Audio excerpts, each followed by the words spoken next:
For the next few weeks, I'm going to be exploring the beautiful island nation of Sri Lanka in the very first electric tuk-tuk. Get in the back seat. This series will not only show you the sights and help you plan your next trip to Sri Lanka, but I'll also document all of the challenges of this pioneering adventure in the electric tuk-tuk. Oh no, it's giving up. It's given up. Welcome back to Next Level Adventures and welcome to the Electric Odyssey in Sri Lanka. Enjoy and subscribe if you're new.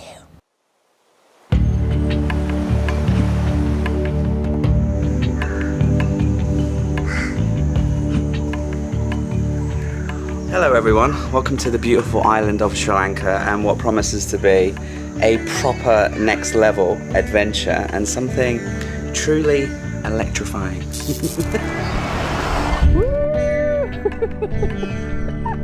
Over 4 years ago now, I had the pleasure of exploring this island nation in a tuk-tuk very similar to this one, and we had an incredible time. However, this time, things are going to be a little bit different.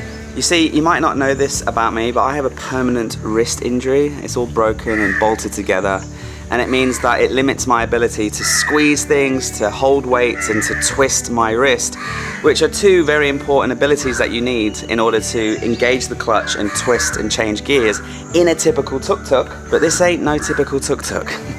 This is the second time that locals have opened up the engine. They're so curious. It's beautiful.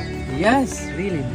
You see, this is the first ever fully electric tuk-tuk available to rent right now on the island of Sri Lanka with the beautiful people at tuktukrental.com, and they invited me to come to Sri Lanka, have a big adventure, test out their new electric engines and see if an adventure on this island in Sri Lanka is possible with an electric tuk-tuk.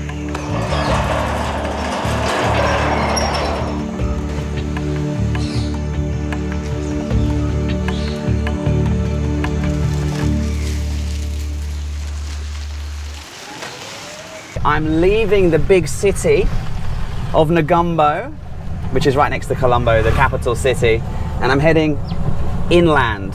We've got about 150 kilometers to go, and this range, as I'll explain in a second, the range of this thing is not quite 150 kilometers. Hello. This is so much fun. So take your seat on the back seat, put your seatbelt on, and relax and enjoy this adventure. Subscribe if you're new. Over the past few years, I've been lucky enough to explore some gorgeous countries all around the world, either on foot, using public transport, or most frequently on the back of a motorcycle. But there's just something so unique about driving a tuk-tuk around Sri Lanka that I have to say that this was one of the most incredible feelings I've ever had. Because not only do you have that incredible sense of freedom that comes with this style of travel, but you also have protection against the elements sitting on the front seat of the tuk-tuk. You have all of the locals waving and cheering you on as you drive on by. And with the electric engine, you can enjoy much more peace and quiet as you drive through. So happily sat at the front with a big smile on my face. I had my little speaker and I had my tunes just playing in front of me, not too loudly. I didn't have to combat against a noisy engine, just the odd truck or tractor or bus driving past. And I was in my absolute element, leaving the city and heading into the more beautiful, the more stunning rural areas of the country. And after a few hours, I was approaching the halfway mark, and it was time for me to not only stop for a little spot of local lunch, but to also top up the charge of the battery to have enough juice in the tank to make it to Sigiriya. However, as I'll explain right now, things weren't exactly panning out as I had hoped. A quick message from the sponsor of this video, NordVPN. If you are in the marketplace, the best time to get a VPN is right now. They are working exclusively with YouTube channels like mine, giving you the best deal. Simply click the link in the description or go to nordvpn.com/Paddy Doyle, and any purchase of a 2-year plan, you will get 4 bonus months on top. You're gonna need a VPN for so many different reasons. NordVPN keeps you safe safe when you are connecting to public Wi-Fi spots, especially in places like hostels. Also, in your downtime, when you're finished having an adventure for the day and you want to unwind and watch your favorite show on Netflix, switching your location back to your home country will enable you to unlock the full library that you're used to. I use NordVPN a lot when I travel, and even before I travel during the planning processes, because sometimes, depending on where you're searching from, different flights can get different prices, and so using NordVPN, sometimes I switch between, so let's say if I'm in Thailand, let me see what the prices are actually like in the UK, and from time to time you can get cheaper prices as well. What's really unique is NordVPN now comes with Threat Protection Pro. So if you're downloading a file, Threat Protection Pro will check it for malware and nasty viruses. And I don't know about you, sometimes I use these websites that have really dodgy advertisements pop up. These are very malicious advertisements, and they take a while for you to get rid of them on your screen. But if you have NordVPN, no more malicious ads spamming your screen. So make sure to take advantage of this exclusive deal with NordVPN. There is a 30-day money-back guarantee. Head to the link in the description below to get your 4 bonus months for free. And let's get back to the video. This is the gas station. Let me speak to the guys. Let's see if this works. Please speak English. Oh, it's electric. Electric. Do you have a plug? Do you have a plug for electric charge? I have the charger.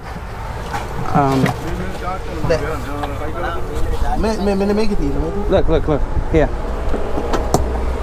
You see? Charge it. Yeah. You want to charge this device? Charge my tuk-tuk. Where is it? Over there? Okay, they seem helpful. This is good. Yeah, it's I just broke my sunglasses. This goes in here.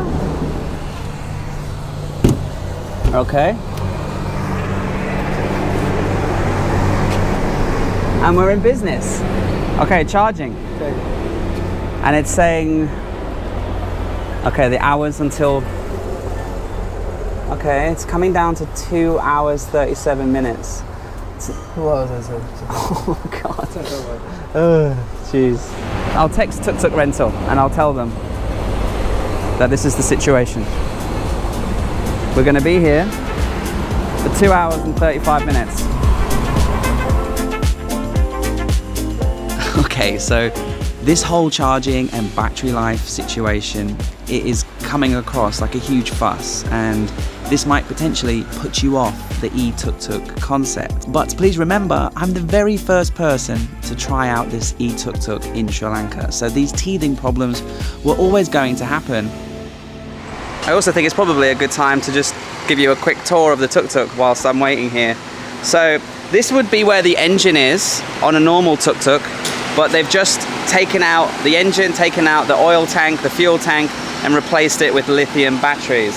Actually, when you have a full tank of petrol, this tuk-tuk is still heavier than a normal tuk-tuk because of the batteries. The batteries are super heavy. And obviously it's a 3-wheeler, so 2 at the back, 1 wheel at the front. The tuk-tuks come with these really nice, strong material, so very difficult to tear, and obviously when it starts to rain, these pull down and cover both doors, which is good for security, but also keeps you dry when the rains come down. And you've got 2 mirrors, windscreen wipers, and high beams and lights and indicators. So it's very much like a car in that sense. And then in the cabin, you've got the back seat, which you can comfortably fit 2 people, and room for your bags. Again, enough for about 2 or 3 people if you had a little bit of luggage. And then at the front, you've got a single seat. The seat actually lifts up like this, and in here you've got your battery to charge your USB. They give you this extension cord for plugging into the wall or into a shop. This is 20 meters, and you've got brake fluid, a foot brake. For the electric, it's twist and go. All the buttons for your usual things, phone holder. You can have another phone holder here if you want, and the speedo is obviously on the dashboard on this little monitor, which is showing us the charging. Oh, we've just hit 50%. I do need to go speak to the bloke and see how much money I owe.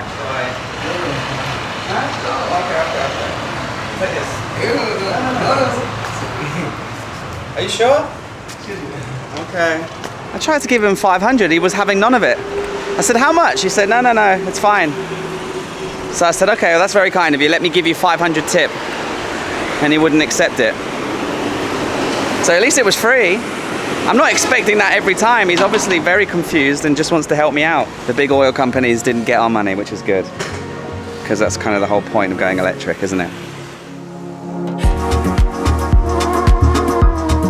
So, with enough charge to comfortably make it, I left the gas station behind and continued north and enjoyed another hour or two of bliss Sri Lankan countryside.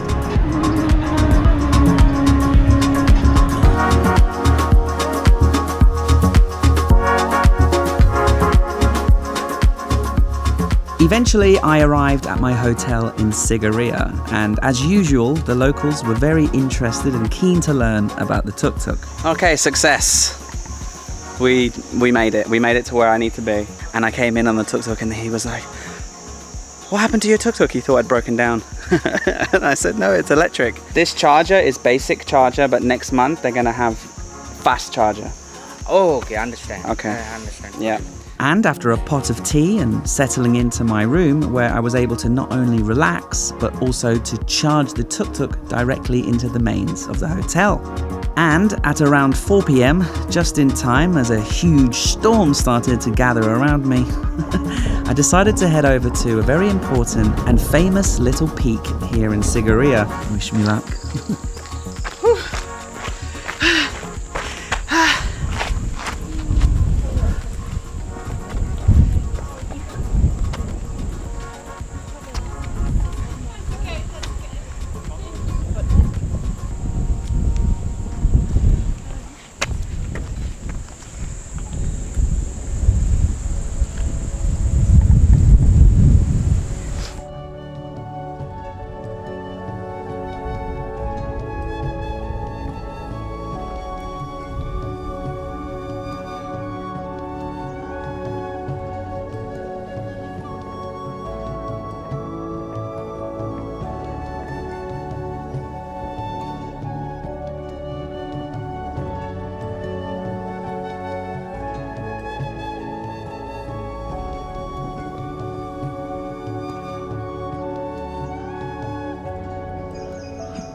Good morning, everybody. Welcome back. Welcome to another day.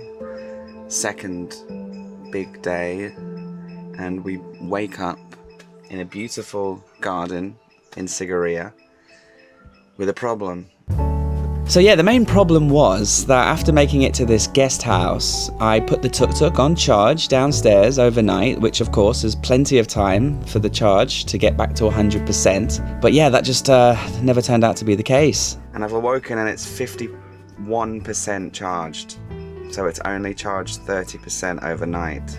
So I called the guys at Tuk Tuk Rental who rented me this tuk-tuk for advice, and they told me to try the other plugs around the guest house. Maybe the charging would improve. Apparently, not every plug socket gets the same amount of voltage, and I didn't know that. So by switching the plug to the one upstairs, I was getting a full voltage and the battery was charging properly as it should have been. So I've plugged up in there, come back down to check, and now the fan is blowing and the voltage or the amps going into the battery went from 1 to now 20 or minus 19. I don't even know what any of this means. Either way, I'm going to have to put the charger back in because I need 100% battery in order to make it to the Knuckles mountain range. It's around about a 90-kilometer drive, and we're going up mountains today, so I need 100%.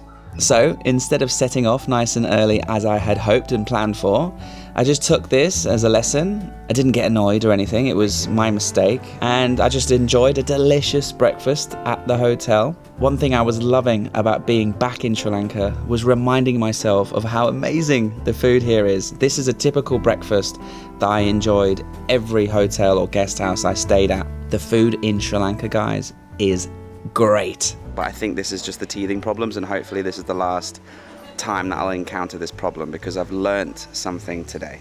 And I just waited a few more hours for the tuk-tuk to finally charge to 100%, and then it was time for us to get a move on.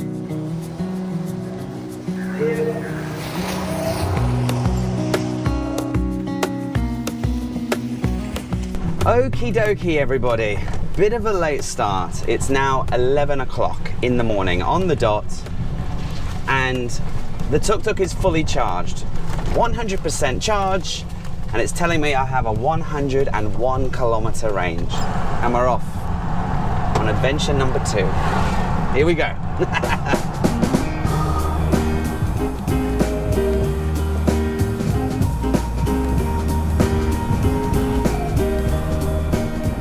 So, with eco mode selected and a full charge, it was time to put this tuk-tuk back to the test and for me to just relax and enjoy this slower pace of life, quietly, peacefully, making my way across this stunning country. But trust me, honestly, these rides are anything but dull, and whenever the time came to pull over for a drink or to get a snack, Sri Lanka reminded me that it's one of the best destinations for delicious roadside snacks. That is so good.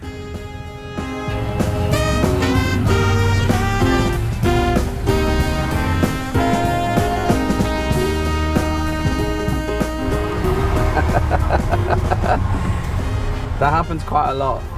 Someone will just try to get in the tuk-tuk and go, oh bloody hell, it's not a tuk-tuk for rent. They think I'm a taxi sometimes. Look, we are 14 kilometers away from my guest house, from my Airbnb in the mountains, and we still have 40% battery and 38 kilometers of range. So this eco normal mode that I've been on today has been really good for the battery life. Well, how are you? I'm fine. Where are you going? I am going to the Knuckles, the Knuckle Mountain. This tuk-tuk is electric. Can you hear? Can you hear? No engine. No engine? No engine. Just battery. Look, watch. Battery.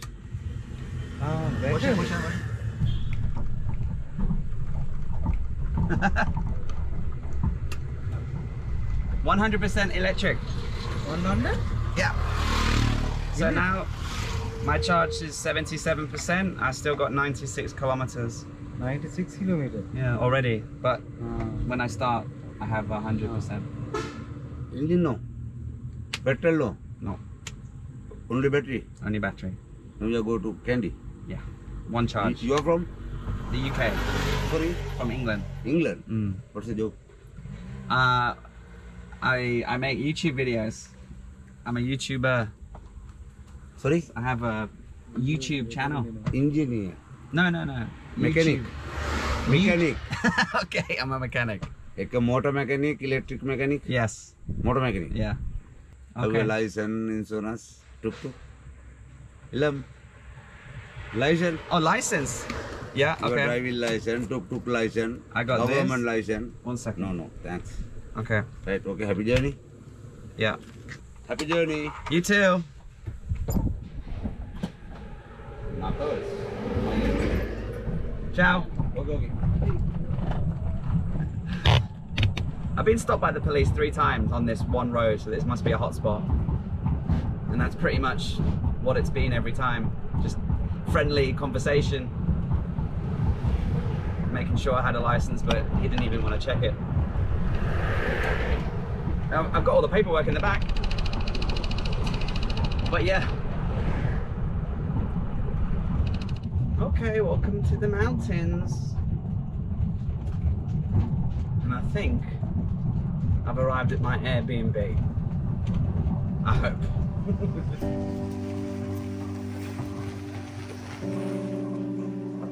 Made it.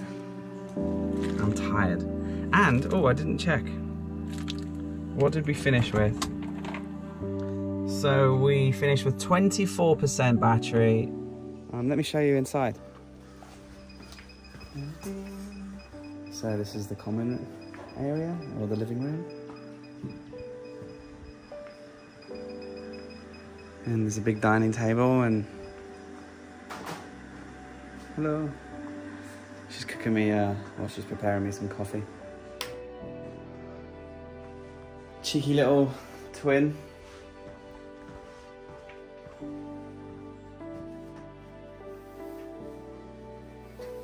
And now we can keep an eye on our tuk-tuk through the window. So let me have a coffee, let me settle in, let me rest my weary eyes, because it's quite, you know, mentally draining, keeping an eye on everything, the dogs, the monkeys, the trucks, everything whizzing by. I'll dump my stuff, I'll get settled, we'll get this on charge, and we'll see what the afternoon and the rest of the day brings.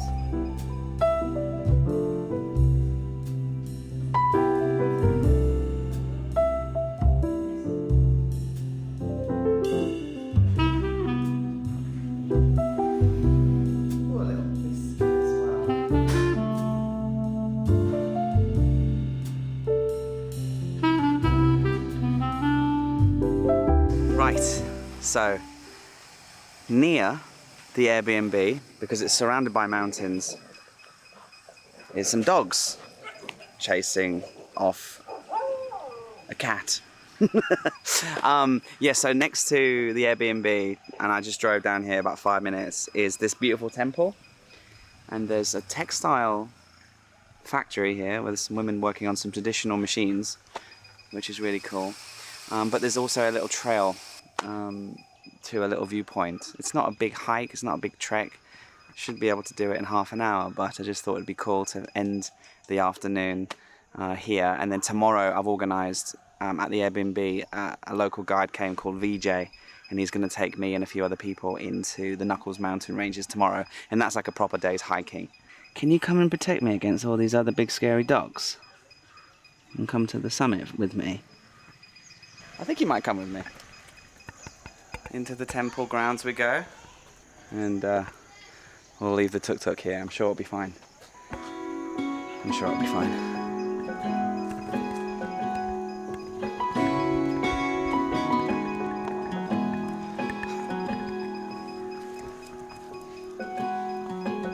There's a beautiful working temple built into this rock.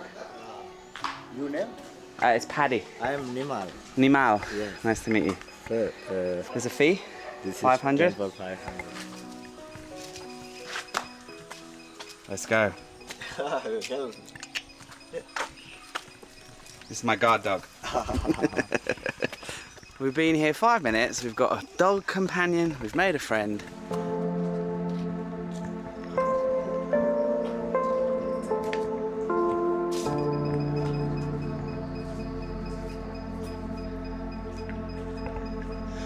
Oh, it goes, you've built the temple in the rock.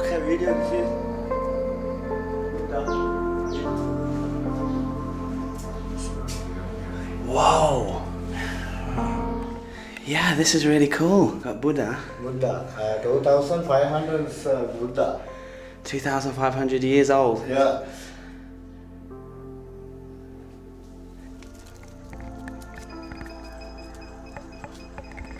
Come on.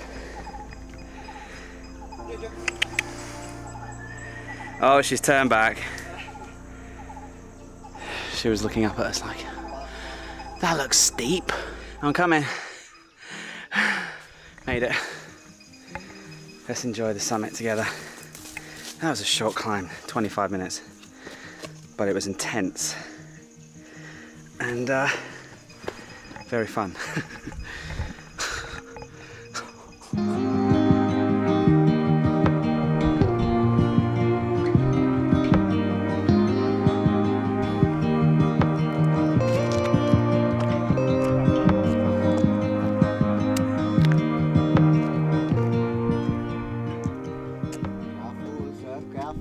Right, so this is absolutely beautiful, and you can hear the ice cream van in the background. Listen.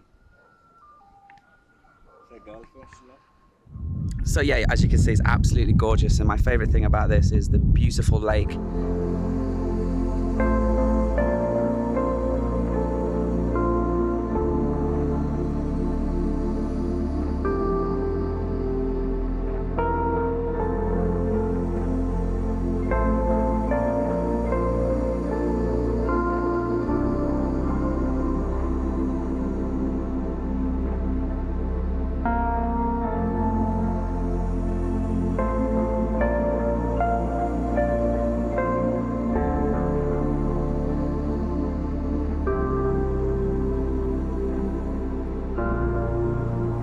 everybody, welcome back to a very hot, sweaty, rainy, muddy and beautiful part of Sri Lanka. Our adventures continue. I'm going to be sharing with you a very, very interesting day, but we'll rewind in a moment and start from the beginning. If you're coming to Sri Lanka, you're going to want to come here. These are the Knuckles. They're a mountain range with unique fauna, endangered, one-of-a-kind types of animals that we have been lucky enough to see. And it's just been a mad adventure. Even though our accommodation was on the fringe of the mountains themselves, it still took us over an hour to get to the start of the trail. This part of Sri Lanka is very remote, incredibly beautiful, and I really recommend that you come to this area of the country. Get away from the crowds and experience a side of Sri Lanka that not everybody gets to see.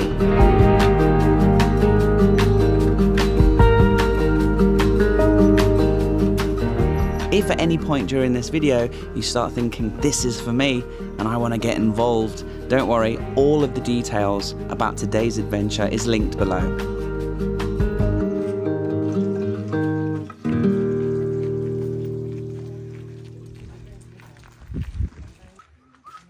Okay, we've begun after a lovely drive up into the edge of the range. And we're just leaving the last little village. Lots of goat houses and the beginning of the trail. And from this point on, should get pretty wild. And we've got such a beautiful day. I'm really excited to share with you this hike. So let's go. See you.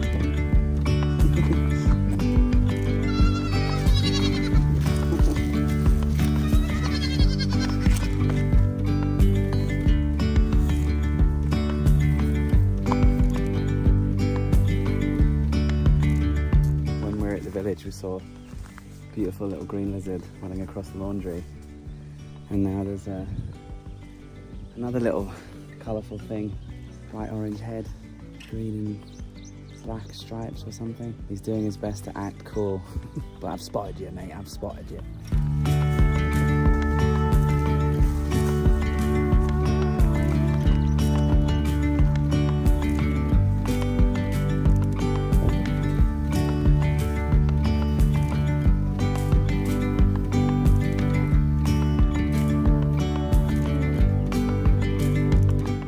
So Vijay, our guide, is very worried about leeches.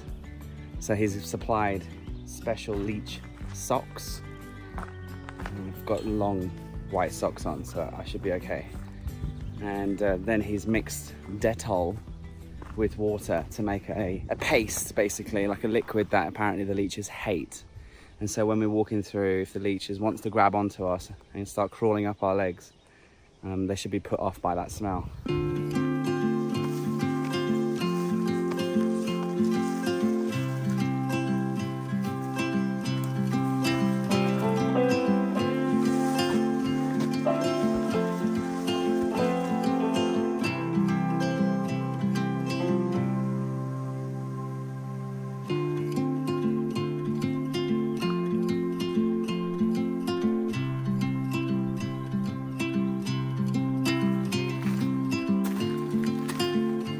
First part of the hike is uphill and it's hot, and he wasn't lying about the leeches.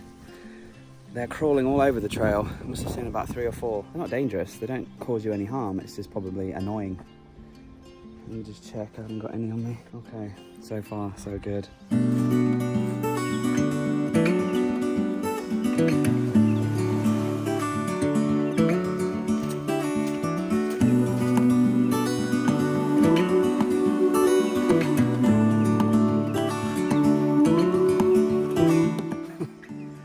This is beautiful. Wow.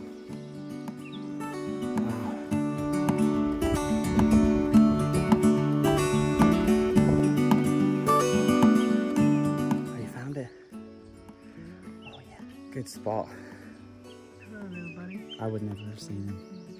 I thought, are they bigger normally? Is that a small one? Is that small or is it? That's a normal size. Wow. spot. How lucky that is right there on the side. Last time it was like somewhere in the deep.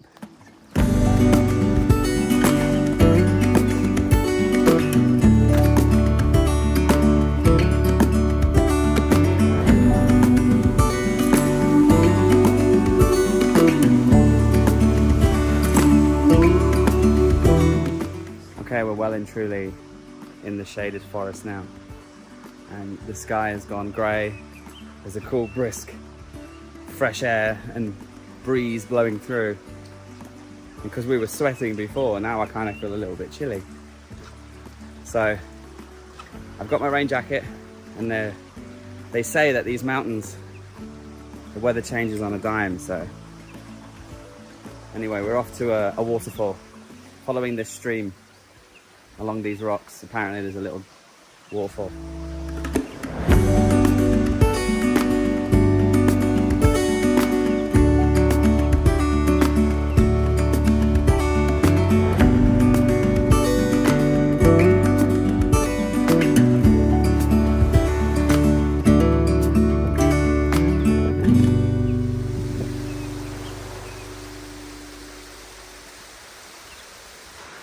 Wow, look at the way that the clouds are rushing up the side of that mountain. I've never seen anything like that before. Unique lizards, beautiful bugs and creepy crawlies all around us. Moss forest, clouds rushing over you while you're walking across a waterfall. Come to the Knuckles.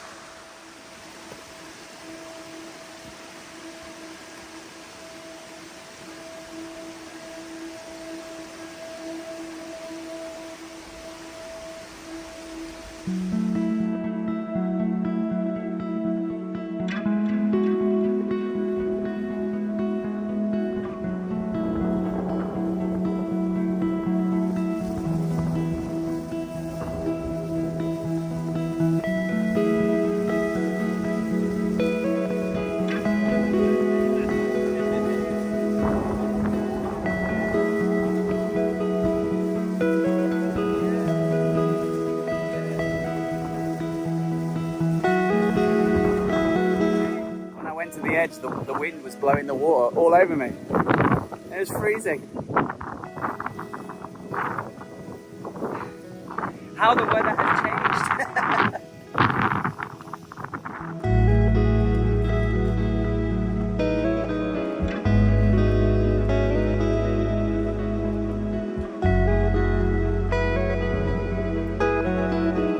I hope you love nature as much as me, guys. There's just something, isn't there, about being in the green, being out in nature. Don't get me wrong, I love big cities like Bangkok and all big cities around the world. They're all vibrant places. I love city life, but this is definitely my happy place. Just me and you guys, a guide, some new friends in a beautiful, beautiful country.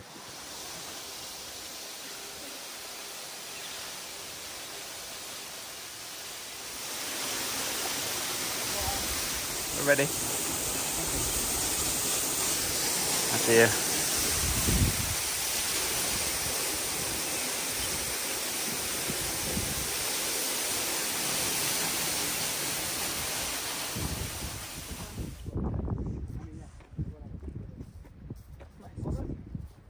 We're going up that mountain, the second highest in this mountain range, but we can't quite see the summit yet.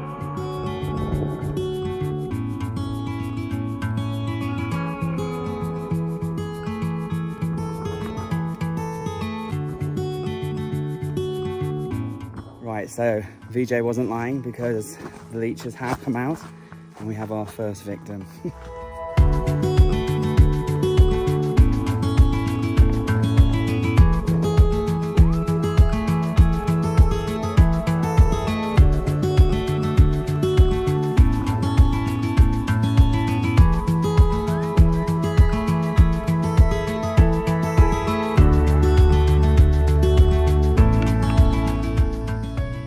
I just stopped to tie my shoe and I saw a leech. He was working his way up my heel. Cheeky little fella. Not this time though. We've been going now 6 hours, and now we climb a mountain. That one. And it's pretty big. Surely this is going to take a couple of hours. It's 1:30 and we've yet to have lunch. And we're about to climb a mountain, so they just keep walking ahead of me because I'm slow and I'm hungry. And that looks steep.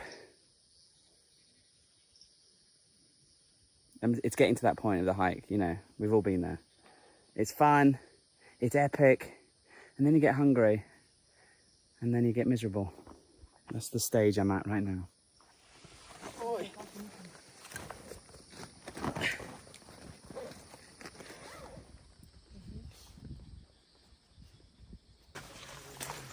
Okay. Bit more energy. Let's go.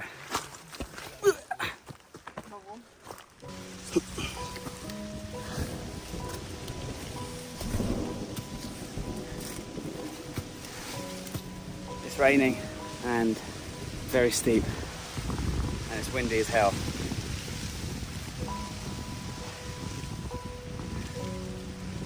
It's quite difficult hike. I wasn't really expecting a summit climb today. Okay, I'll stop whining. Let's go.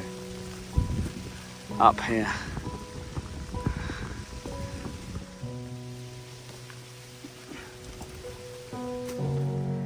Oh dear.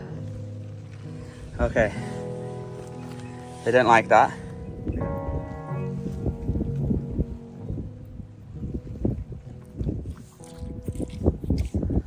Ew. The leeches finally got me. And they got me good. Almost at the summit. The guys are just getting lunch and there's leeches everywhere. And just filming them all over our legs, all over our bags. And I put my hand in my pocket, in my little coat pocket like that.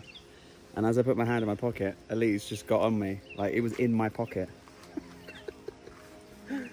So just bear that in mind.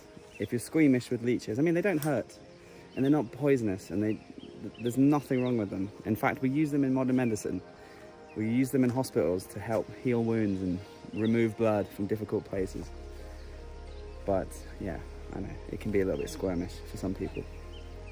So if you come into the Knuckles, I think you're gonna get guaranteed leech action.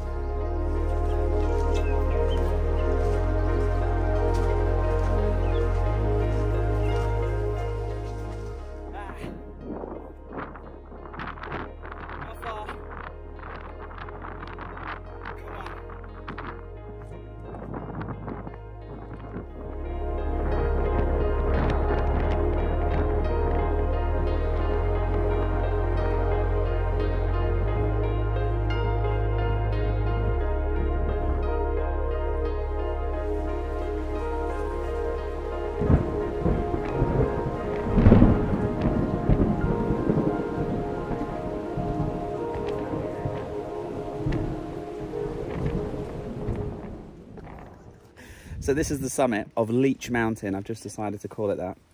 And we're gonna wait a little bit, 5 minutes, see if this cloud blows away and we can see the view. If not, then we're just gonna eat some cookies and flick leeches off our bags and our legs and our ankles. We're playing a game. VJ says that there's a lizard right in front of us. Yes, only you see that is stone into here. Look, maybe maximum 1 meter or 2 meter, and that's the area you can see. Yes. We're staring at it, and we've got 6 eyes between us three. Yes. This only maybe 3 meters and between 1.5 meter. That's area you can see. Right, you can join in. See if you can see a lizard. Can you see this vine and this? This scum. This scum board. Can you see? There. Found him.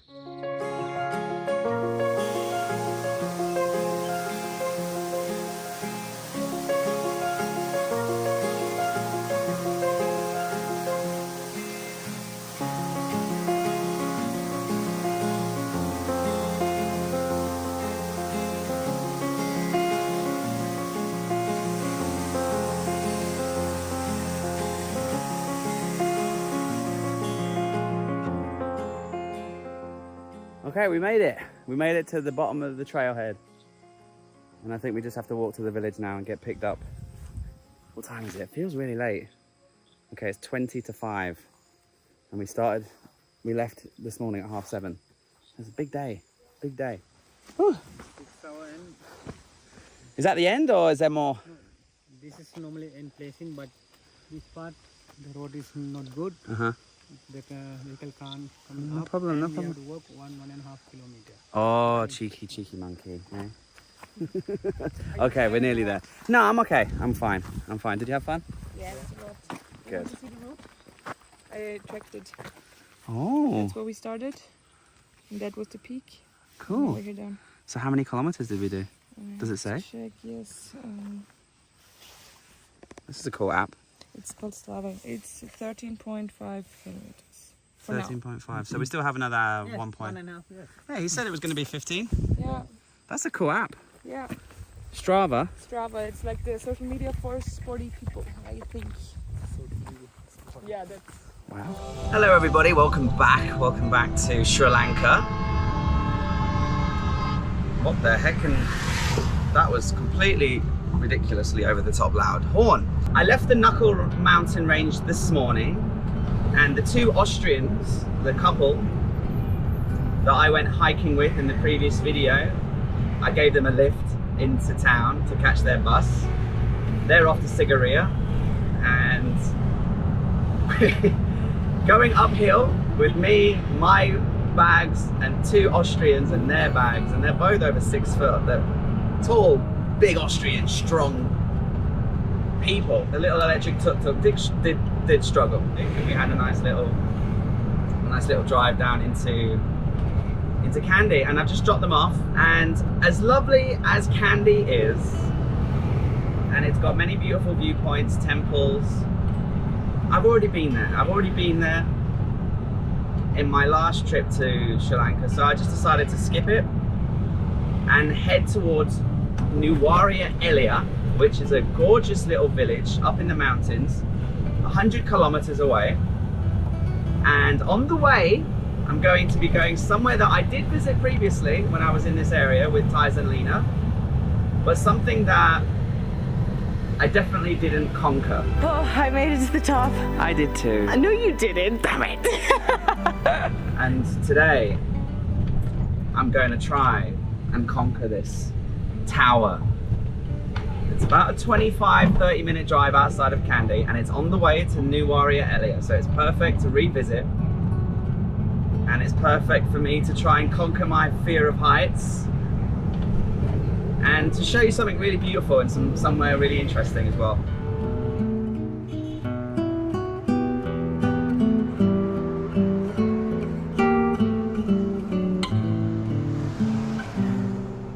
I just stopped to buy some sunglasses, and as usual, I'm being surrounded by the locals because they're so obsessed about the engine and learning about the fact that it's electric, how much does it cost to charge, how far can you go on one charge, all the usual questions. And when I tell them, they're so amazed. Okay guys, I'll see you soon. Ciao, ciao, ciao. So I've got sunglasses and the locals just love it. They're so obsessed. They're like, whoa, and they're like taking pictures, sending it to their friends. This is the future. Electric is the future, especially in this country where they have to import all their oil. Anyway, back to the tower.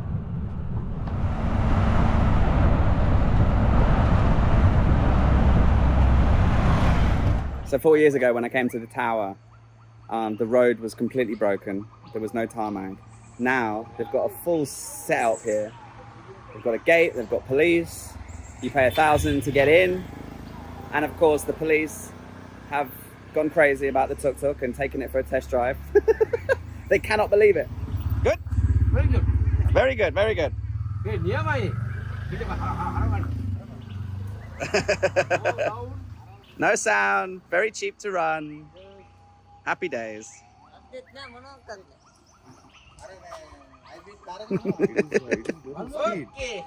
Okay.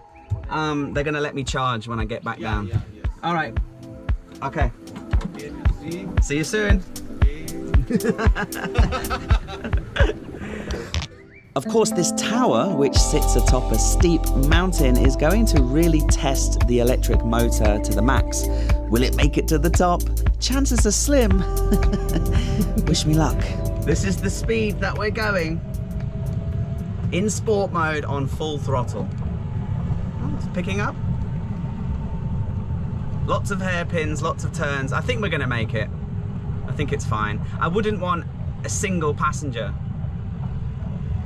You know, it's really full beans. It's on full power. I've never seen it go all the way up to the top of the bar before. Come on. You have arrived. I have not arrived. Oh God. I'm gonna try and turn. Oh no. It's giving up. It's giving up. It's given up. I'm gonna have to go into reverse and try again from an angle.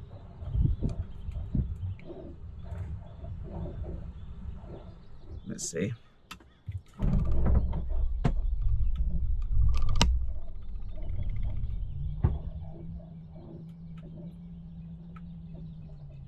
It's just not giving me anything now. Okay, well, we made it. I'm giving it 4 beans, it's not even moving right now. I really thought it was gonna make it.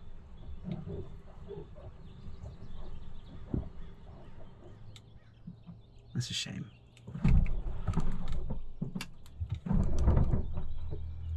It's on drive. I'm full throttle and it's just not moving. I'm not gonna park it here with the handbrake on because it's like this. I'm gonna turn around and there was a little police box and then we'll just have to walk the rest of the way up. I really thought we would make it to the top. We're almost there, but we didn't quite make it. We didn't quite make it, unfortunately. I don't know if the engine just couldn't hack it and it just gave up, but it's enjoying going downhill.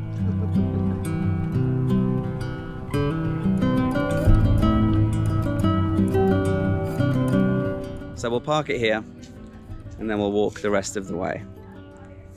It's a shame it didn't make it. But I was full throttle and nothing. So we found the limits of the e-tuk-tuk. It can't get up to the tower. That's sad.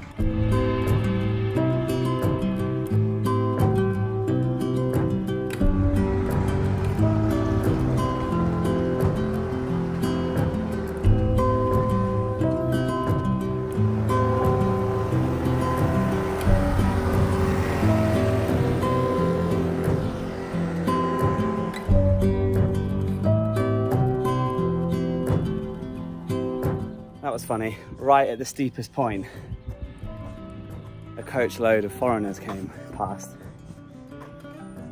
Because you can pay a cheap price to get a coach up here. And they were looking at me like, what? He's climbing, he's walking. Is he mad? So when I get up there, if they ask me, if they say, did you walk all the way up here? I'll say, yeah. I'm not lazy like you.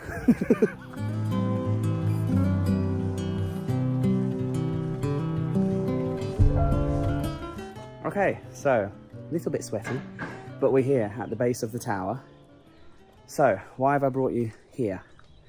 2 reasons. First one is, this tower is really interesting from the way it looks and its incredible position on top of this mountain, overlooking the whole of the Central Highlands. But the second reason is because this is a monument to the 3 main religions on the island. So you see imagery all around, especially at the entrance, of Christianity, Buddhism, and Islam, the 3 main religions. So this is not a Buddhist temple, it's not a church, it's not a mosque. This is a monument to celebrate all 3 of the main religions here. The incredible architecture involved means that the top part of the tower spirals up to a very thin point and there is a circular staircase that goes all the way up, and that you can attempt, if you can handle the heights and the scary feeling, to get to the summit and get the most uninterrupted 360 view you can ever imagine. And as you can see, it's absolutely incredible. But here's the thing, 4 years ago when I came with the Budgeteers, Thais and we did not make it anywhere near the summit. In fact, I think I took one look at the first set of stairs and just said no chance, and Thais was quickly to follow me. Lena, bless her, she made it all the way up to the summit, and it was incredible. We got to fly the drone and it was amazing. So I'm going to just skip all of the interesting stuff. I'm just going to go straight onto get to the top mode. The main fear is the feeling of lack of trust in the structural integrity of the thing. So you can see the staircase has begun, and it just sort of circles around and around.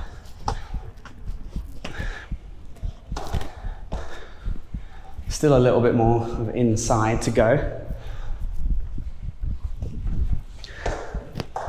I don't even think I made it this far last time.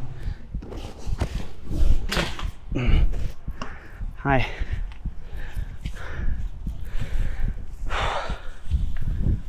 Okay, now it begins. Oh God. Excuse me. Now, believe it or not, but this is the wide section. It can get a little bit difficult. Sorry, mate. One-way traffic.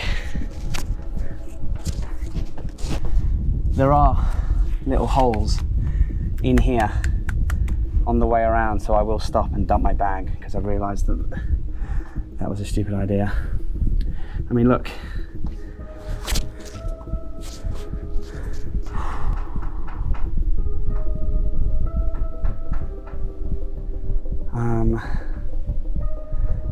I think I'm going to dump my bag now because I saw something here. Just going to leave my stuff here and continue. That feels better. I feel like I can move a little bit more. Sorry.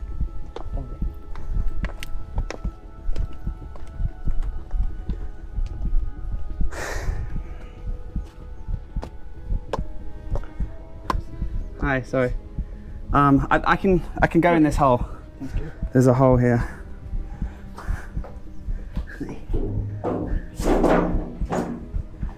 Thanks a lot. No problem. Yeah. I tell you what. Oh God. Oh. Good tactic. Just don't look. Don't look at what you're. Oh God, don't look, don't look. My peripheral vision is, this is f***ed up. Look at this.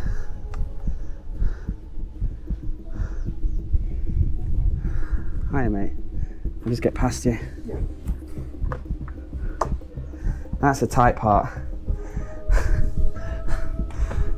Hiya. Okay. Squeeze. Can you get past? No. I think, there we go. Okay. Okay. When is this going to end? If you're proud of me right now, click like. Oh, always helps the channel out. I nearly just looked. Your peripheral vision wants to look. And your peripheral vision is looking. When is this going to end? Oh, bloody hell. Hello. Hello. Wait. Can you squeeze in there? Because it gets wide. Oh, jeez. Okay. Thank you. You're welcome. Thank you, sir.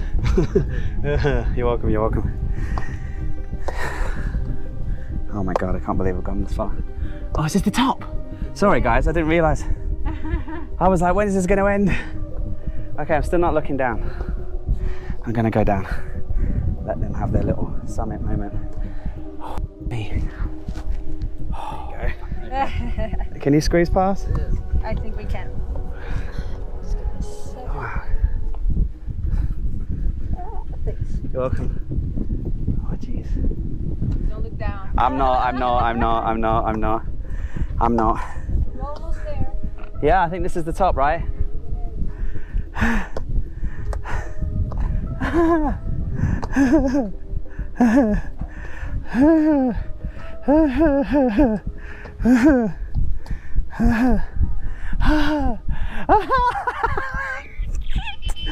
This is the top.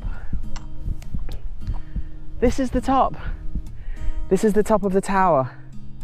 How did I do that? How did I do that? How did I do that? Holy moly, mother of God. Look. It's the top. It's the top. Okay. Should we look down? I think we can look down.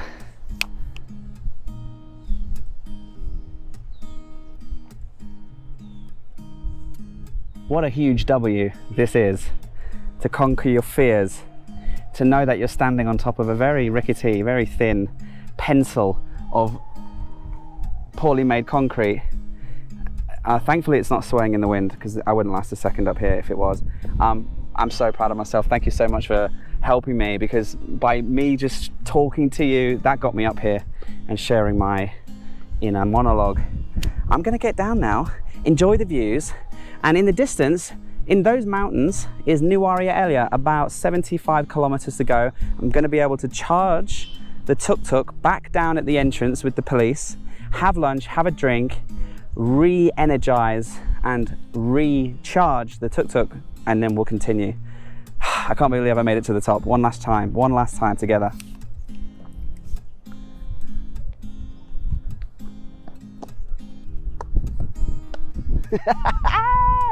Wait, there's a stick there. Okay. Woo!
After that thrilling ascent, it was time to get back down safely and take a well-deserved breather and charge the tuk-tuk back down by the entrance with the police. I did try to give them some cash for the power that I used, but they refused and said that I was absolutely fine just to charge it for free, which I think is a really nice gesture. And just down the road from the gate is an incredible little rice and curry place. Honestly, this is one of the best meals I had on my entire trip. Delicious. And after that delicious lunch and the tuk-tuk being charged up to around about 60%, which I thought was going to be plenty, it was time to push on up towards Nuwara Eliya.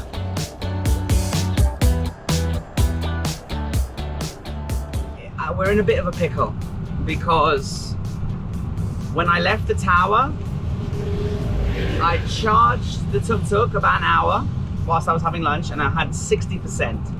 60% to go 54 kilometers to Nuwara Eliya, which is plenty, because you typically get about 1.5 kilometers per 1%. So I was laughing.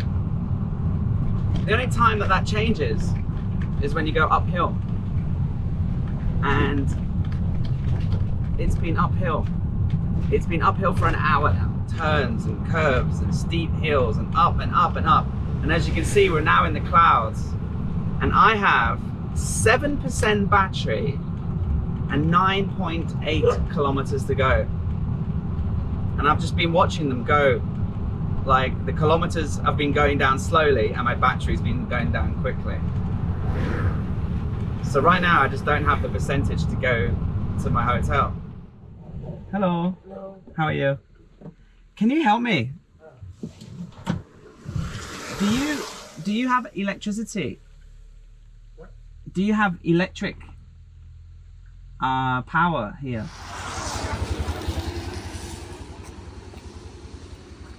Okay, thank you. Good news and bad news. Good news is they have power and they are letting me charge. Bad news is it's probably going to take a lot longer than I want because the charging here is not the fast type of electricity plug. It's the low powered one.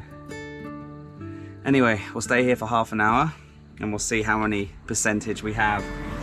I've got 3% right now. I'll leave here with 20. Just because Nuwara Eliya, it's just, I don't know what's going on with this road, but it's just been uphill.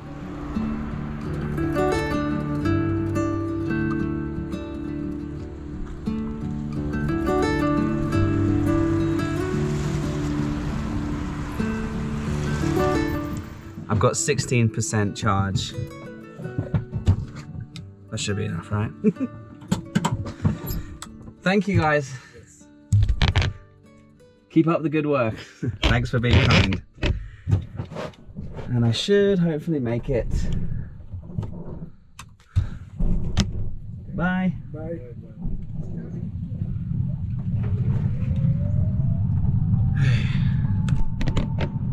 Wish me luck. I should be fine. I've got 7.8 kilometers to go. And they were telling me in very, very broken English that Nuwara Eliya is up a little bit more and then down. So hopefully it's not up the whole day, the whole way.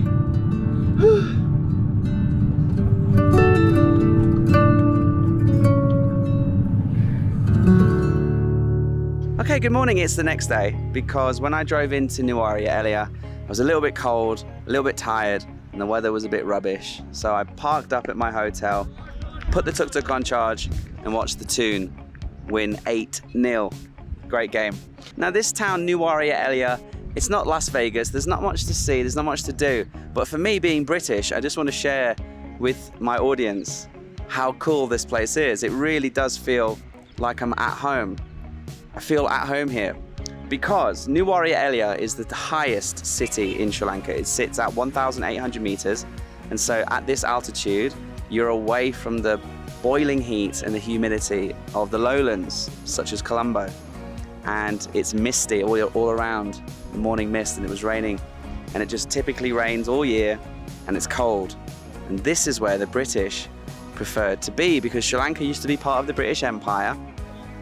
And the officials and the governors didn't enjoy the humidity or the heat of Colombo, and they found about this place and they came up here, and this is where they settled. And this is where they built their Little England. This town is actually called Little England to some. It's got this gorgeous little post office, which is right next to a big statue of the Buddha. So you've got that juxtaposition of the local and the colonial history there. And there's little pubs, and there's a high street, and there's a beautiful clock tower. And you've got a cricket pitch with the locals absolutely going mad for cricket, playing in the morning before they have to go to work. And a huge race course all around the town. And the horses are grazing on the grass, so you don't need a lawnmower to keep the football pitch and the cricket pitch in track, because all the horses are just out here grazing in the morning light. They've even got Greg's, like not the official Greg pasty shop, but the local Sri Lankan version, selling breads and baguettes and pasties. And yeah, I mean, there's curry shops everywhere and tea growing on the hill. It really is like being back home, especially with the cricket and the football. It's mad.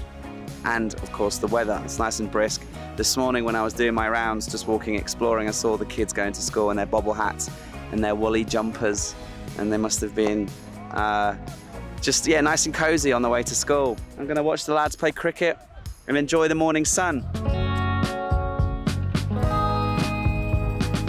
Good morning, good morning, good morning, good morning. So today's vlog is the journey to Ella and then the exploration of Ella itself. And Along the way, you've got two options. You can get the bus or the train, or if you've got your own tuk-tuk, of course. Most people take the train because it's got that beautiful Instagram shot of the person hanging out the door as you drive through the tea plantations. But 4 years ago, when I came here with the Budgeteers, we found out that the reality of the situation is it's a busy train full of local people going to and fro the mountain ranges, and you can't get a seat. You have to sit on the floor, and it's pretty miserable.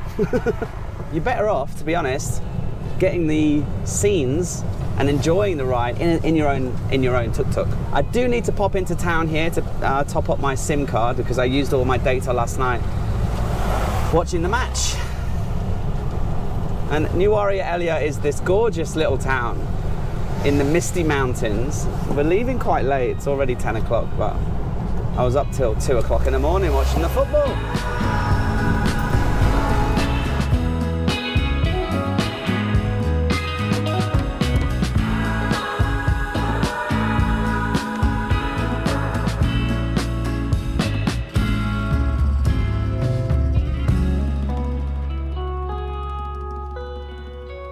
Okay, that was super simple. I just went into the company that I bought the SIM card from. They have a shop here in the town right next to the roundabout, and I just asked for a top up. I think I paid like $5 US, and it comes with unlimited usage of certain social media apps, including YouTube. It doesn't take any of your data, which is pretty good. Okay. Let's get out of Nuwara Eliya and let's get going. Get in the back seat.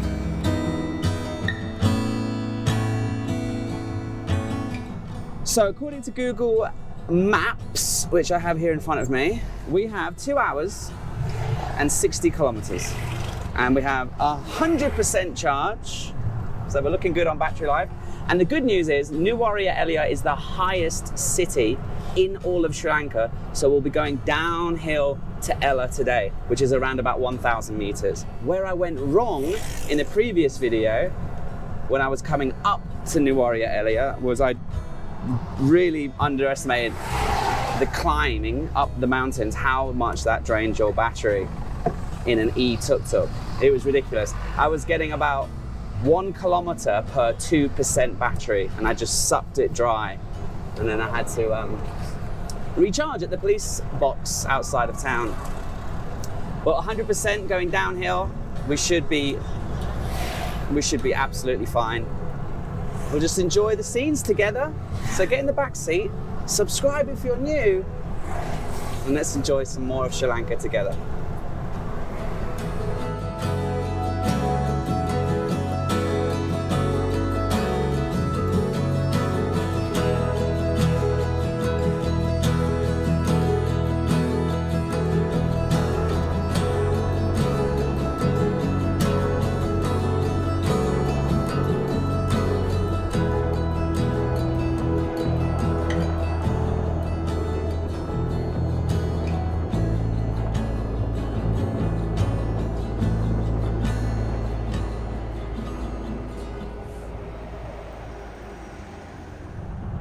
Okay, we're about halfway there, and I had to change route slightly because the route Google Maps told me went off into the countryside and it was a proper dodgy road. So I've extended our kilometers by about 10 kilometers and staying on the main road.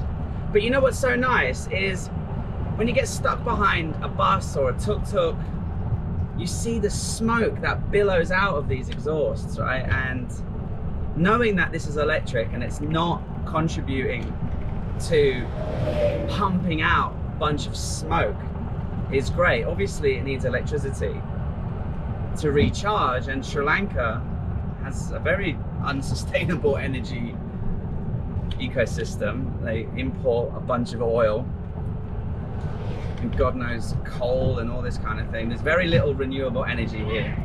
So it's still not 100% clean. Obviously the electricity doesn't just come from the wind or the solar yet, but just getting stuck behind all these noisy and dirty vehicles. It just feels nice to know that we're doing this in an electric tuk-tuk, the first ever electric tuk-tuk.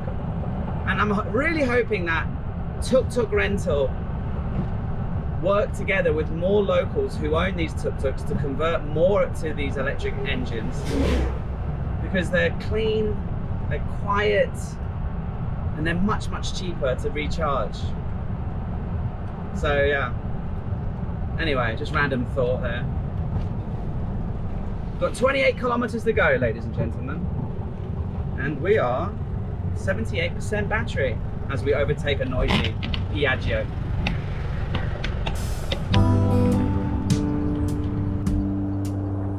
And it wasn't long until we made it safely into Ella with plenty of battery remaining.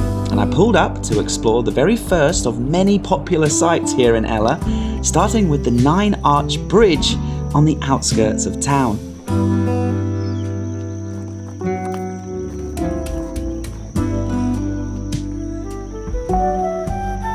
where we're going.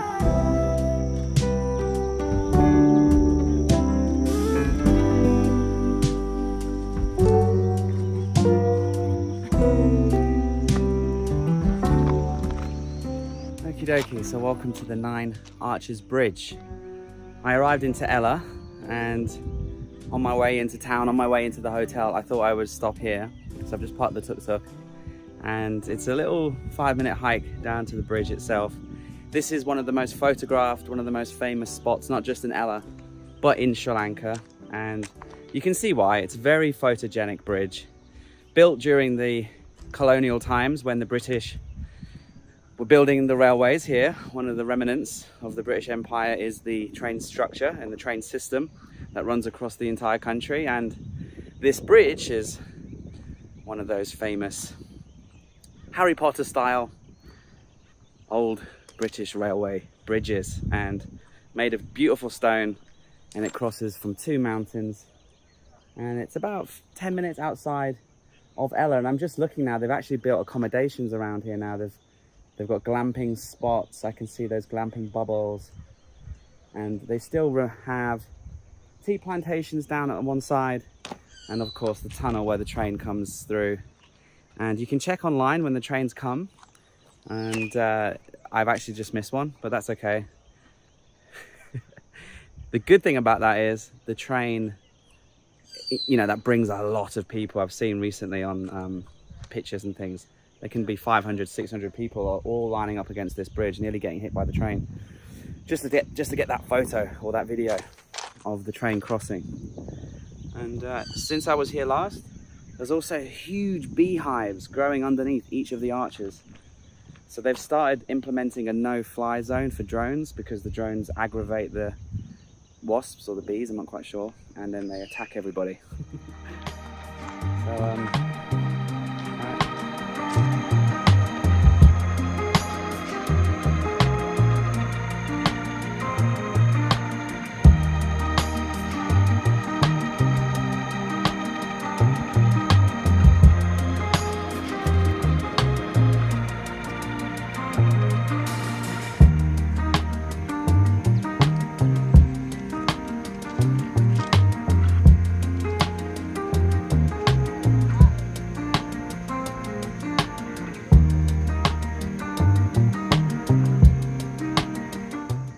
I mean, there wasn't supposed to be a train coming, but I can hear one coming.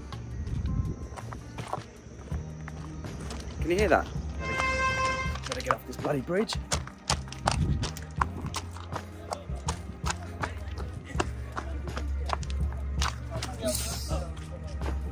Sorry. They were really scary.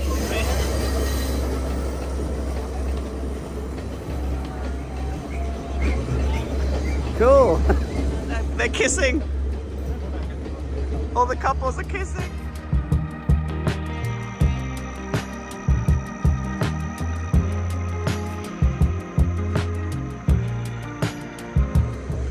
Yeah, they said there was going to be one 1/2 past, and now it's 20 past. I'm talking about last hour. The next one wasn't supposed to be till the afternoon, so it must have been late. Oh, it's beautiful, isn't it, guys? You can see the massive beehives under each arch. That's so cool. So yeah, it's a nice place to come. You can get a coconut. You can take pictures, obviously. And just enjoy, you know, a touristy, beautiful little spot. It's not too bad, actually, for the time that the train came. Either I misread it or the information online is not correct. I did a quick Google when I was arriving and I was like, oh, I just missed it. So anyway, that's the Nine Arches Bridge. I'm going to hang around here, enjoy it a little bit more, have a little coconut, and then head into Ella, dump my bags at my hotel, and head into town and get some lunch. So yeah, it was nice to revisit the bridge and remember just how beautiful it is. The aged stonework contrasted against the luscious green forests and the surrounding tea plantations. It's certainly worth a look if you're in the Ella area. When I arrived at my hotel, I popped the tuk-tuk on charge with the help of the friendly owners, and then I headed into Ella to see if I could find some lunch. And I found a spot on the high street and I ordered a spicy kotu, a very delicious local dish here. And then I bumped into some old friends. What's up, guys? Do you remember us? You might. We were way back at the beginning of Paddy's trip around Thailand when he was doing the 77 provinces. We met up with him in Krabi. And now, Mr. Big Time's chauffeuring us around today. What a happy accident it was, too. We just walked into a place in Sri Lanka and guess who's sitting there? The man himself, the legend. Eating a kotu Roti. and a ginger beer. And now I've got 2 passengers. See that? Only 500 rupees. Never know what you're gonna run into when you're traveling. Exactly. This thing that he's driving is so nice. It's so quiet compared to all the other tuk-tuks around. Yeah, it's so smooth. It doesn't smell. It doesn't hurt my head. It's very nice in here.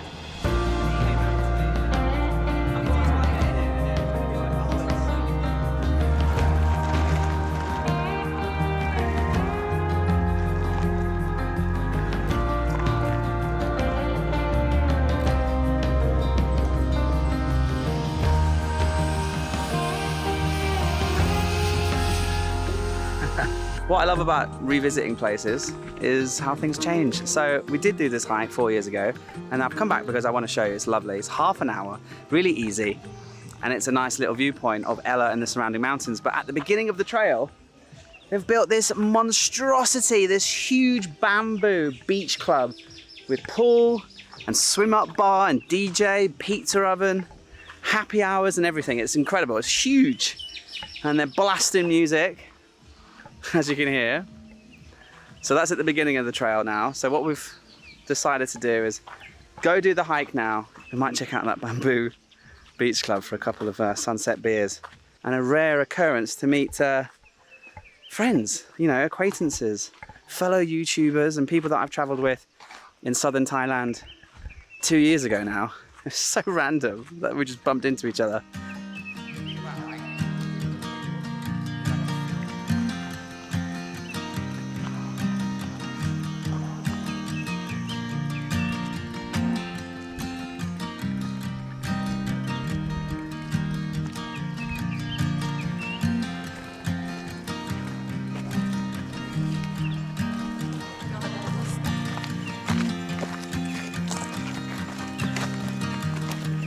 Okie dokie, about 10 minutes of just walking up a bloody staircase and then you get to the top. It's quite a simple hike. It's more like a walk. But wait till you see the views. Let me go a little bit higher.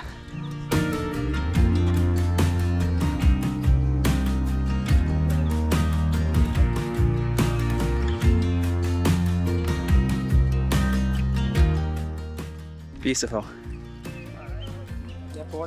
And you can continue a little bit more to the very edge, which I think we should do.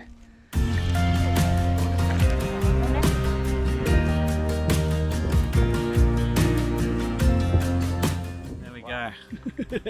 We did it. We did it. It was short, but it was beautiful up here. Look at this. We've really earned that beer. Yeah, no doubt. Yeah, but like, you know, it's just 10 minutes of going up a staircase. No wonder I couldn't remember the first part of the trail, because there's not really much to see. The climb wasn't remarkable, just the views. Should we carry on down to the little 2-tree point Yeah, we'll earn a second beer. Let's do it. That'll be a good spot to fly the drone. Yeah. And give everybody a proper perspective. Lovely. Frank and Alyssa are just making their way down. There's 3 little peaks, and this one here is the last one, but it's quite sketchy, so just be careful because the sand thing, the trail is very slippery, very sandy. And it was nice. I don't think I came here last time, so that was nice. And in the distance here, this is the big mountain of Ella. I think it's called Ella's Rock. Correct me if I'm wrong. But we did hike up there 4 years ago, and we camped up there. We had a bonfire, and it was really lovely. Really cool. And I carried a big case of beer up there, which is mad. Like, it was like a 4-hour hike, and I was carrying beers. I won't be doing that again. You know, in my head when I'm filming these vlogs, I kind of have a structure in mind. Okay, I'll start here, I'll do this, and that'll be the middle, and then the end will be here. And when you bump into friends, you suddenly just throw everything out the window and just catch up with your friends, and then think about how can I turn this into an interesting video for you guys to know what and feel like you can understand what Ella's like, what Sri Lanka's like, what driving an e-tuk-tuk's like. So I'll keep trying my best. I'll try to stay focused as much as possible. But we've got so many memories from hiking and traveling, and we were traveling in Thailand during the pandemic, at the height of the pandemic. We were at Krabi, we were at Koh Phi Phi when there was nobody there, and it was a real surreal experience. So we have a lot to talk about, and talk about how travel's changed now that everything's gone back to normal. Because it doesn't really feel like normal anymore. But this is a whole topic for another video. Let's just continue to explore Ella together.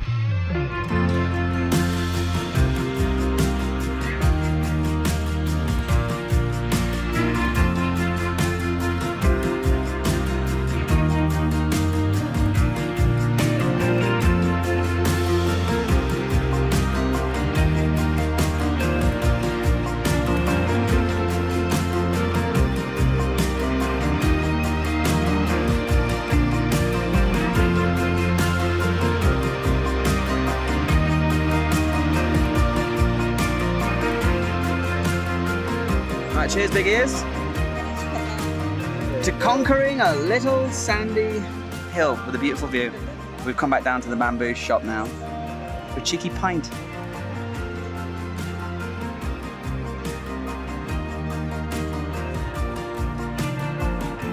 So, that, my friends, was Ella. Short and sweet. As you can see, I'm a little bit tired, and that's because it's 5 o'clock in the morning and it was a long journey to get here on the east coast of the island. This is a stunning part of the country and I've got lots to share, so relax and enjoy this last slice of Sri Lankan bliss. Good morning, welcome back to Sri Lanka, and welcome to the very, very east coast of Arungam Bay. I came here yesterday. My hotel, beautiful, right in the middle of everything, nice and quiet. It's about $90 a night, so it's definitely the most expensive place I've stayed in. I wanted to treat myself. So 3 nights here, last night, tonight, and tomorrow. I think this part of Sri Lanka is quite unique and draws the surfers. A huge, long bay, beautiful stretch of sand.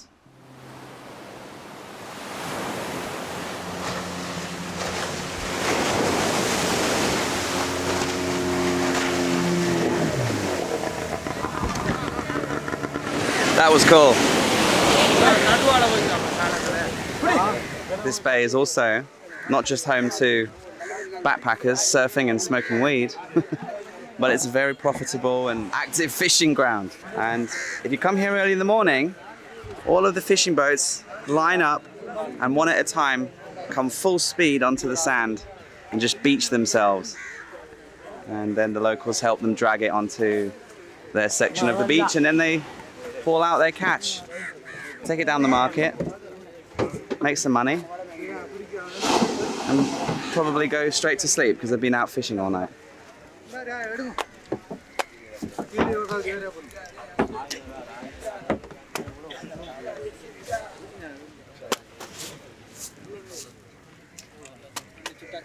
So yeah, if you find yourself awake at 5 o'clock in the morning and you want to come down and watch the sunrise and check out the surfers, that's one thing you could do. Second thing is just come down here The activity is crazy. There's just boat after boat after boat coming in. Some of them have caught nothing. Some of them have got some big fish in there. Some of them have got loads of sardines. Everyone's really friendly and they're asking you like, oh, where are you from? What are you doing here? Do you want to go fishing? It's hard work pushing these boats. Hey! Hey! Hey!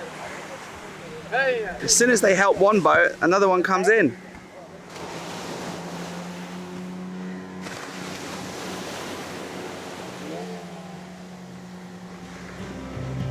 Yeah, a very unique and interesting local fishing scene that I wanted to share with you.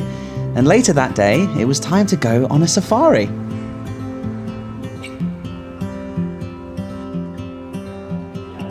Sri Lanka is packed with national parks and most of them offer safari options, and Arungam Bay is right next to a really beautiful national park and it offers the chance to see some of the most beautiful animals away from the big crowds in the neighbouring parks such as Yala or Udawalawe.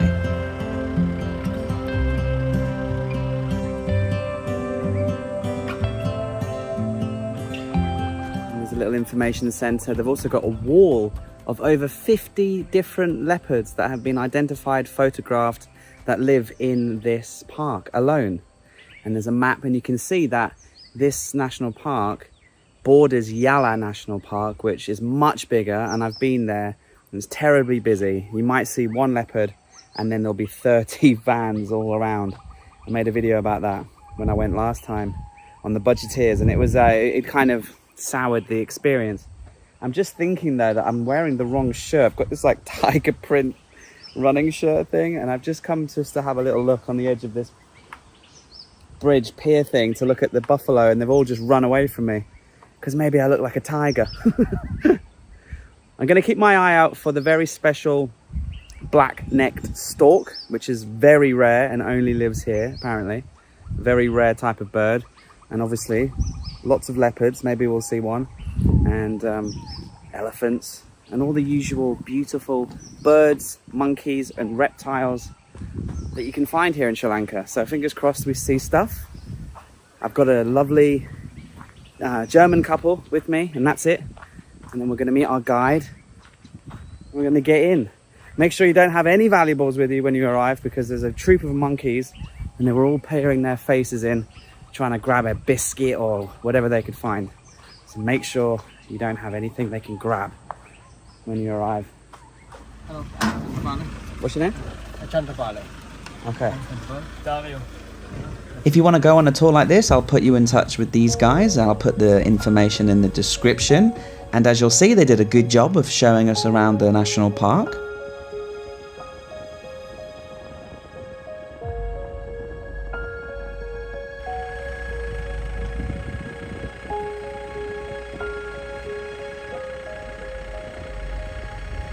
Even just at this entrance, we saw all of these buffalo, a few deer, and 3 huge crocodiles right by the water's edge at the entrance. We've been here 5 minutes. 5 minutes and we've seen 3 crocodiles.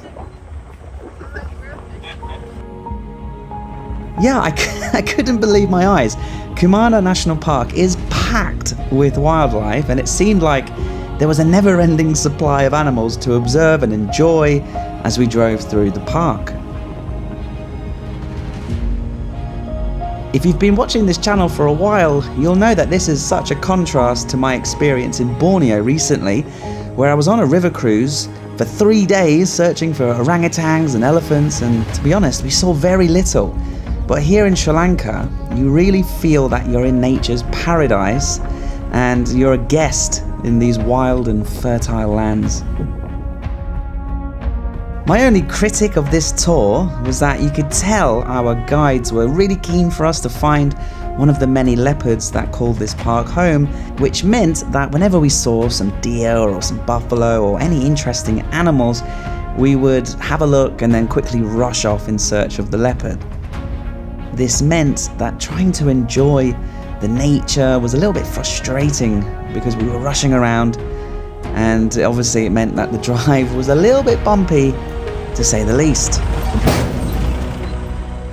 I know the guides only want what's best for us, but if you, like me, enjoy a more peaceful, more relaxed safari, and just let what happens and, you know, just go slow, then just give them a little bit of feedback when you begin the tour, and let them know that you want to take in as much of the beauty as possible in a relaxed pace.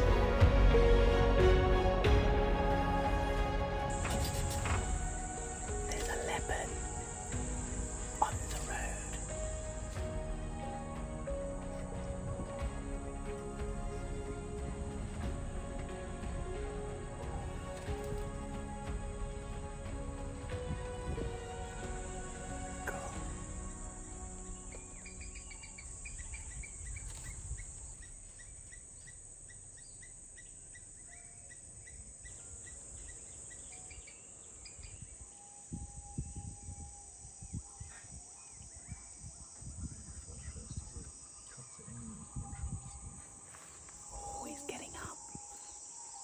And he sits back down.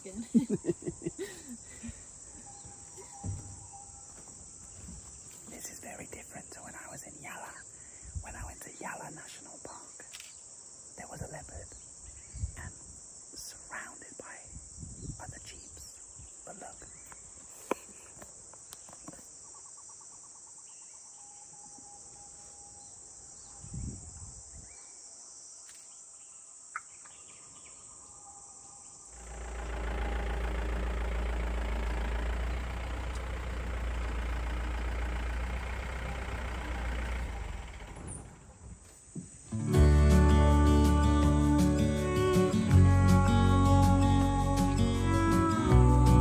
Yeah, to get that close and personal with such a beautiful animal was an amazing experience, and it kind of made up for all of the previous rushing around. And once the leopard had been ticked off our list, the pace of the safari really slowed down, and we got to soak up the wonderful atmosphere much more. We saw tons of other animals, dozens of crocodiles, and on our way out of the park, we even saw elephants, which was just the perfect way to end the safari.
Okie dokie. Welcome to an interesting place I'll tell you about now, but also welcome to the final scene of not just this episode but the entire Sri Lankan series, and I'll explain. So firstly, this is Elephant Rock, and it sits at the end of the bay, not Arungam Bay, but the bay just next to it. You just drive the tuk-tuk about 15 minutes, and then there's a little car park. You can park up there. You can get a taxi from town if you don't have your own. And then it's about a 10 or 15 minute walk through some bush, up some rocks, overlooking this beautiful surfers area where there seems to be a lot of beginners learning, a lot of surf school, and they're catching a nice gentle wave that just slides across these rocks. And there's a little area where people are sunbathing, there's people fishing. There's also lots of elephant poo, and we were told to be careful that there are elephants in this area, and they just live wild. So, you know, they're not pets and they're not friendly. Don't get too close to them, and they do literally live all around here. I've not seen one around the rock, but I did see two on the way here driving the tuk-tuk.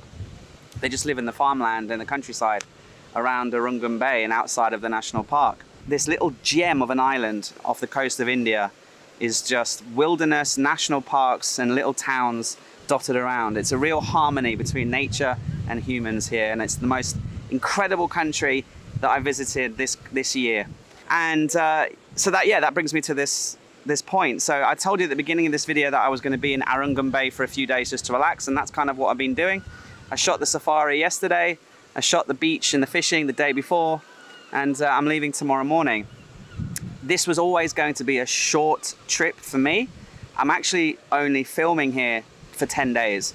I'm here for 12 days, but I've got 2 days to drive back to Negombo, and I'm going to take my time and I'm going to go through some places I've never been before, and I'm not going to film. Sometimes, as I've learned over the years of being a content creator, it's good to film and share things with you, but it's also nice to put the cameras away and have a more authentic traveler's experience, which is not having to film every waking minute. So thank you for watching the Sri Lankan series. I really wanted to capture what it was like renting the electric tuk-tuk. This whole trip came about because Tuk Tuk Rental invited me. I had no plans to come here, but I've always wanted to come back, and the electric tuk-tuk with my wrist and getting the right paperwork finally enabled me to come and actually do the tuk-tuk and not just sit in the back.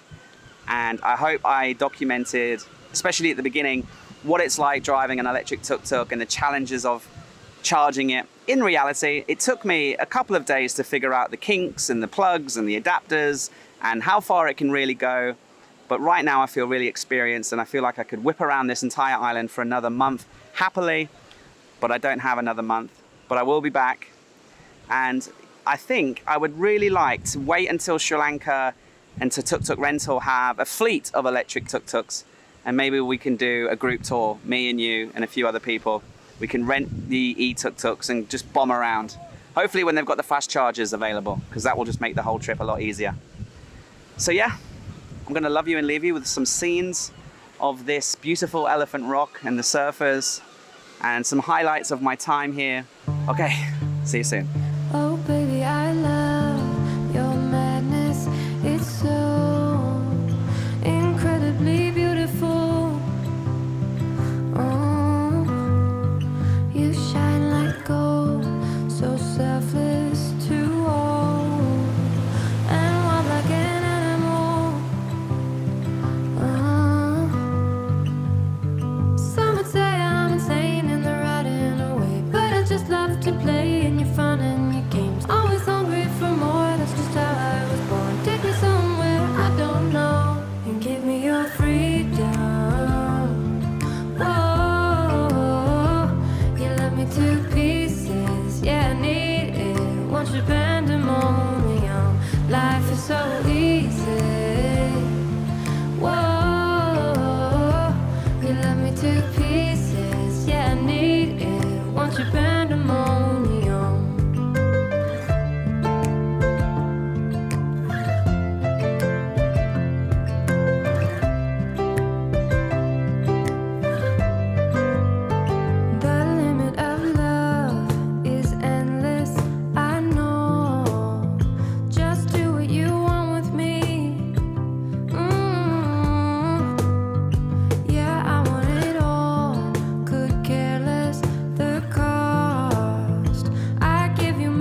Japan.